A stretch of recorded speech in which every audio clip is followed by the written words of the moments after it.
Excel की efficiency classes में आप सभी का हार्दिक स्वागत है। हमारा वीडियो नंबर 1 आपने देख लिया होगा, जिसमें हमने होम में क्लिपबोर्ड और फॉन्ट के बारे में आपको बताया। अब हम ये जो बटन आपको दिख पा रहा है फॉन्ट सेटिंग बटन, इसके बारे में हम आपको आज के इस वीडियो में बात करेंगे और इसके साथ साथ हम बात करेंगे हमारे अलाइनमेंट वाले टैब के सभी टूल्स के बारे में। तो ये वीडियो बहुत ही इंपॉर्टेंट होने वाला है। तो आज हम सबसे पहले यहाँ पे जो हमारी पर्टिकुलर सेल है जिसका नेम है E14, E14 में हम यहाँ पे स्टैंड बाय हैं, अभी खड़े हैं। इस सेल में अगर हम चल जाए हैं तो F12 में हम चले हैं। जो भी हम यहाँ पे टाइप करते हैं, जैसे हमने मान लो हमने यहाँ पे टाइप किया LDC एग्जाम्स, यहाँ से इसको हम बढ़ा देते हैं।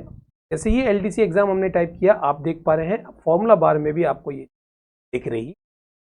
तो जो भी हम टाइप करते हैं वो यहाँ भी हमको यहाँ पे दिखना चालू होता है।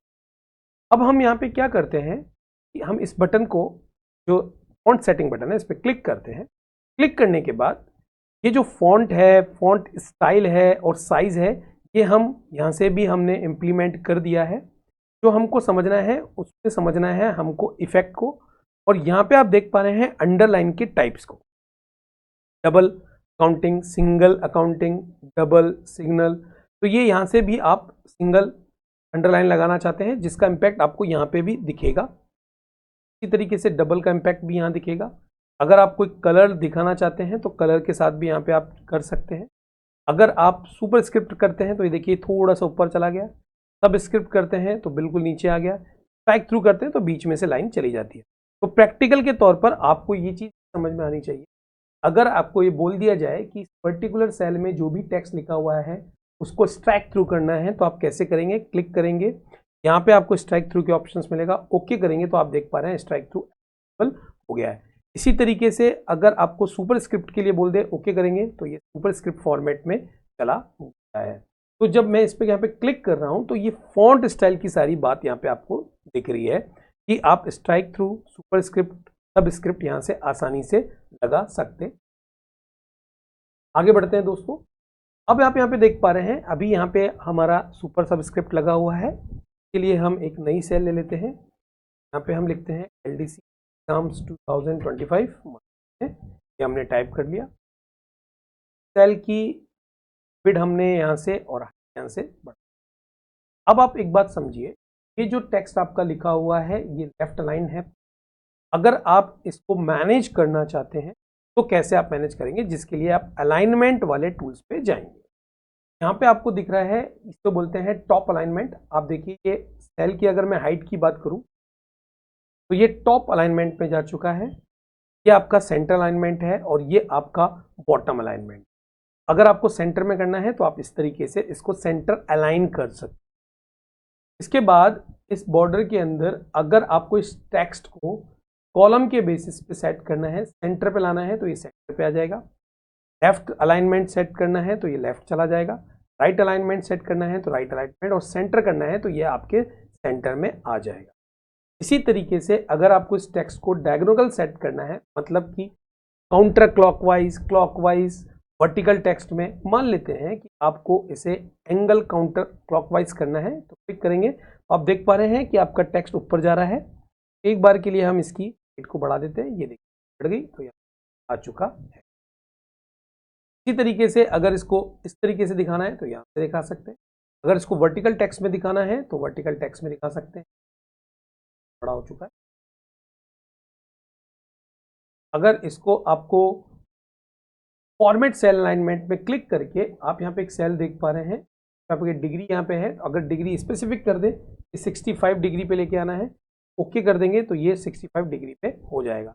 अगर कस्टमाइजेशन डिग्री बोल दिया जाए तो आप यहाँ से फॉर्मेट सेल अलाइनमेंट के अंदर जो भी डिग्री आपको बोली गई है वो आप यहाँ पे टाइप कर सकते हैं। जैसे 68 डिग्री बोल देता है, 68 डिग्री पे आप इसको टाइप करवा सकते हैं। इस तो अगर आपको क्लॉकवाइज यहाँ पे मैनेज करना है तो आप इस वाले ऑप्शंस पे जाके टेक्स्ट हब, क्लॉकवाइज, जो भी आप ऑप्शंस करना चाहते हैं उसको यहाँ से सेट कर सकते हैं। उसके बाद मान लेते हैं कि हम यहाँ पे इस सेल को थोड़ा सा छोटा करते हैं और यहाँ पे हम एक टेक्स्ट लिखना चाहते हैं, एग्जाम। आप देख पा रहे हैं कि अभी टेक्स्ट हमारे दूसरे सेल में चला गया है। हम चाहते हैं कि जो भी हम टेक्स्ट लिखें वो इसी सेल में रहे। एक ऑप्शन आपको यहाँ पे दिख रहा है, इसे बोलते हैं रैप टेक्स्ट। जिस तरीके से टॉफी जो आप खाते हैं, चॉकलेट खाते हैं, वो रैप रहती है, तो वही रैप टेक्स्ट है। इस पर आप क्लिक करेंगे, आप देख पा रहे हैं जो भी आप टेक्स्ट में यहाँ पे टाइप कर रहा हूं ये नीचे ही आ रहा है, ये इस तरीके के फॉर्मेट में नहीं जा रहा। जैसे हम क्लिक करेंगे तो इस पर्टिकुलर सेल में आ जाएगा। ये जब एप्लीकेबल है जब आपने रैप टेक्स्ट के बटन को ऑन कर रखा है। जैसे आप हटा देंगे तो आप देख सकते हैं ये इस तरीके से मूव कर रहा है, जी में चला गया। लेकिन अगर आप इसको क्लिक करेंगे तो ये पूरा का पूरा सेट हो जाएगा एक ही सेल के। उसके बाद अगर हम देखें, यहाँ पे हमको एक सेल दिख रही है, एक बहुत सारी सेल्स आपको यहाँ पे दिख रही है। ये इस पर्टिकुलर एरिया की हम बात कर लेते हैं जिसको हमने सेलेक्ट किया है, जिसके अंदर हमने ई कॉलम, एफ, जी, एच और कुछ रो 16 से लेकर 24 तक की रो को हमने सेलेक्ट। ये जो पर्टिकुलर एरिया है, इसको अगर हम पूरा का पूरा मर्ज करना चाहें तो हमारे पास यहाँ पे 4 ऑप्शंस दिख रहे हैं।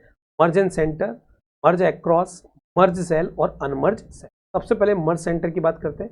अब देखिए जितना भी सिलेक्टेड एरिया है वो पूरी सेल जो है वो यहाँ पे मर्ज हो गई है। समझने का दृष्टिकोण क्या है वो जरा ध्यान से देखिए। अब ये जितनी भी सेल है ये मर्ज हो चुकी है, तो अब इस सेल का एड्रेस क्या है? तो याद रखिए यहाँ पे जहां से स्टार्ट हो रहा है ई और 16, इस पूरे के पूरे जो सिलेक्टेड एरिया है वो आपको ई 16 यहाँ पे आपको दिख, ये ई 16 हो चुका है।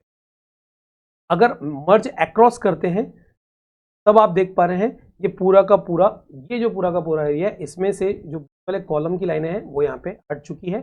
अगर हम मर्ज सेल करते हैं वापस अपनी कंडीशन में आ जाता है मर्ज वाली में, और अनमर्ज करते हैं तो वापस आपको सेल पे दिखने लग जाती है। तो इस तरीके से आप यहाँ पे जो सेल है उसको मर्ज भी आसानी से कर सकते हैं। मान लेते हैं हमने इस सेल में टाइप किया जयपुर एल्सम्स,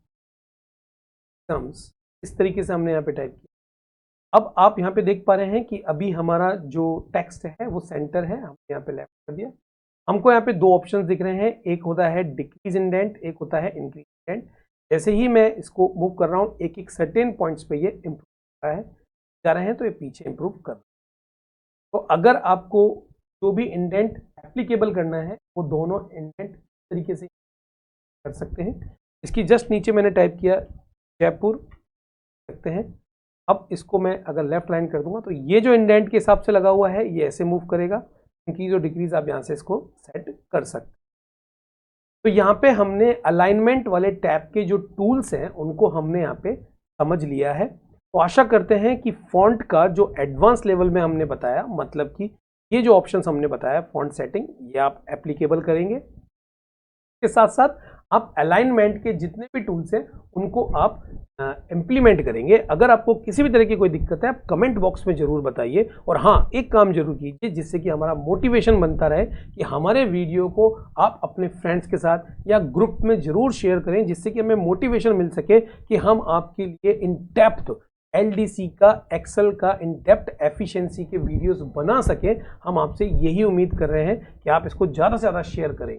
आज के लिए दोस्तों इतना ही, मिलते हैं नेक्स्ट, जो कि वापस एक बेहतरीन लेक्चर होने वाला है आपके लिए नंबर सिस्टम के साथ, जिसमें हम इनको बताएंगे कि किस तरीके से आप जो सेल है उस सेल के अंदर नंबर सिस्टम को आप कैसे मैनेज करेंगे, उसके बारे में हम ये आपको चर्चा करने वाले हैं।